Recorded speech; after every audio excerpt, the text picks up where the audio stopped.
إن الحمد لله والصلاة والسلام على رسول الله أما بعد فأعوذ بالله من الشيطان الرجيم بسم الله الرحمن الرحيم إن عدة الشهور عند الله 12 شهرا في كتاب الله يوم خلق السماوات والأرض منها 4 حرم الآية আসসালামু আলাইকুম ওয়া রাহমাতুল্লাহি ওয়া বারাকাতুহু। সম্মানিত প্রিয় দর্শক, আমরা আজ আলোচনা করব আশুরার দিনের করণীয় কাজসমূহ ও বর্জনীয় কাজসমূহ। আশুরা হলো মুহররম মাসের 10 তারিখকে বলা হয় আশুরার দিন। এই দিনে অনেক করণীয় কাজ রয়েছে। তার মধ্যে 1 নম্বর করণীয় কাজ হলো 10 তারিখে রোজা রাখা। রাসূল করিম সাল্লাল্লাহু আলাইহি সাল্লাম গুরুত্ব সহকারে এই আশুরার দিনে রোজাটা রাখতেন। যেরকম হাফসা রাদিয়াল্লাহু তাআলা আনহা বর্ণনা করেন যে রাসূল করিম সাল্লাল্লাহু আলাইহি সাল্লাম 4টি কাজ কখনো ছেড়ে দিতেন না। 1 নম্বর হলো সিয়ামু ইয়াউমি আশুরা। রাসূল করিম সাল্লাল্লাহু আলাইহি সাল্লামের আশুরার দিনে রোজাকে কখনো ছেড়ে দিতেন না। 2 নম্বর হলো জিলহজ মাসের 1 থেকে নিয়ে 9 তারিখ পর্যন্ত রোজাকেও রাসূল করিম সাল্লাল্লাহু আলাইহি সাল্লাম কখনো ছাড়তেন না। 3 নম্বর হলো প্রতি মাসে রাসূল করিম সাল্লাল্লাহু আলাইহি সাল্লাম 3টি রোজা রাখতেন, 13, 14, 15। এই রোজাও তার জীবনে কখনো ছেড়ে দেন নাই। আর একটা হলো রাসূল করিম সাল্লাল্লাহু আলাইহি সাল্লাম ফজরের নামাজের পূর্বে 2 রাকাত সুন্নত কখনো ছেড়ে দেন নাই। যা ইমাম নাসাই রাহমাতুল্লাহ আলাইহি তার সুনান নাসাইর ভিতরে হাদিসটা বর্ণনা করেছেন। হাদিস নাম হলো 2416 নম্বর হাদিস।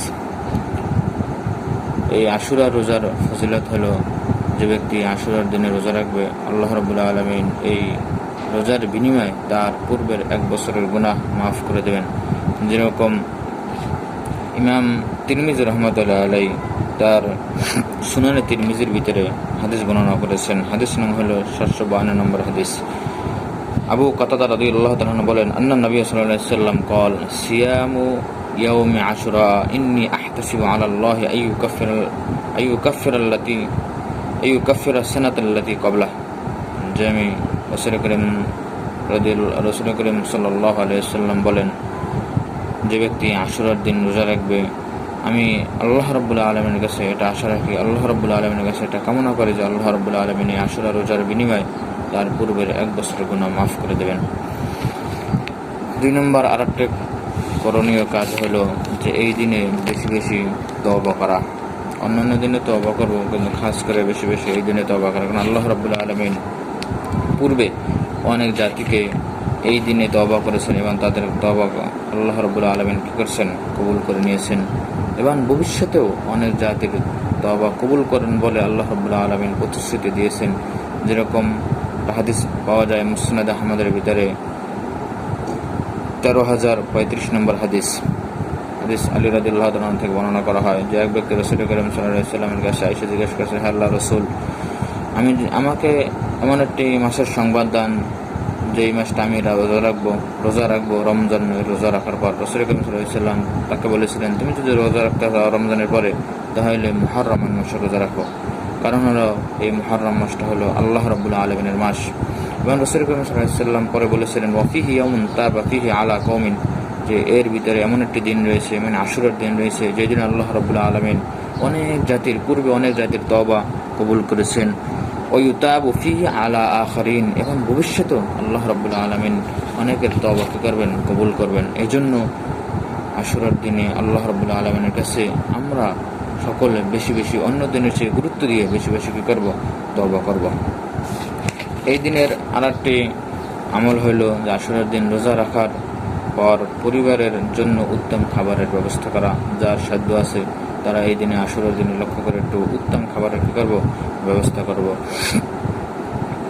এ সম্পর্কে শুআবুল ঈমানের ভিতরে একটা হাদিস পাওয়া যায়। হাদিস নাম হইল 3791 নম্বর হাদিস। হাদিসটা জাবের রাদিয়াল্লাহু তাআলা থেকে বর্ণিত রয়েছে। জাবের রাদিয়াল্লাহু তাআলা বলেন, ক্বালা রাসূলুল্লাহ সাল্লাল্লাহু আলাইহি ওয়াসাল্লাম, মান ওয়াসা আলা আহলিহি ইয়াওমা আশুরা ওয়াসা আল্লাহু আলা আহলিহি তুলা সানাতিহি। যে ব্যক্তি আশুরার দিনে, রাসূল করিম সাল্লাল্লাহু আলাইহি ওয়াসাল্লাম বলেন, যে ব্যক্তি আশুরার দিনে তার সামর্থ্য অনুযায়ী পরিবারদেরকে উত্তম খাবারের ব্যবস্থা করবে আল্লাহ রাব্বুল আলামিন তাকে সারা বছরের জন্য উত্তম খাবারের ব্যবস্থা করে দেবেন। যদিও হাদিসটা একটু জয়ীফ রয়েছে, তারপরও আমলের ক্ষেত্রে, ফাজাইলের ক্ষেত্রে আমলটা কার্যকর হতে পারে। এই জন্য আমরা চেষ্টা করব রোজা রাখার সাথে সাথে পরিবারের জন্য উত্তম খাবারের ব্যবস্থা করব।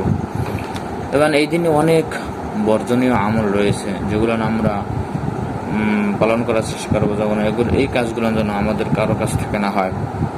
1 নম্বর হইল বর্জনীয় আমলের ভিতরে, কাজের ভিতরে 1 নম্বর হইল তাজিয়া মিছিল বের করা, অর্থাৎ মাজারের মতো নির্মাণ করে বিভিন্ন ধরনের মান্যত করা, এবং সেখানে এইটা মনে করা যে এই সিংহাসনের ভিতরে, এই মাজারের ভিতরে হযরত হুসাইন রাদিয়াল্লাহু তাআলা আনহু সমসীন রয়েছে, এই ধারণা করে মাজার নির্মাণ করা।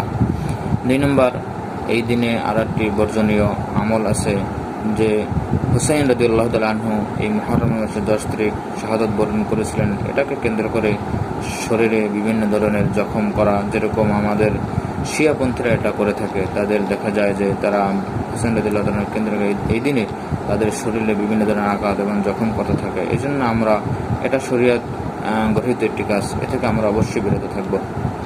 3 নম্বর হলো আশুরার উপলক্ষে মিষ্টান্ন দ্রব্য ইত্যাদি কি করা, বিতরণ করা, মিষ্টি বিতরণ করা, যে আজকে আশুরার দিন উপলক্ষে সবের দিন, এই দিন মনে করে মিষ্টি বিতরণ করা, এটাও একটা গৃহীত কাজ। 4 নম্বর হইল শোক মিছিল করা। দেখা যায় যে বিভিন্ন জায়গায় হুসাইন রাদিয়াল্লাহু তাআলা এই দিনে শাহাদাত বরণ করছেন, এটাকে এর প্রতি লক্ষ্য করে বিভিন্ন ধরনের কী করা হয়, শোক মিছিল করা হয়।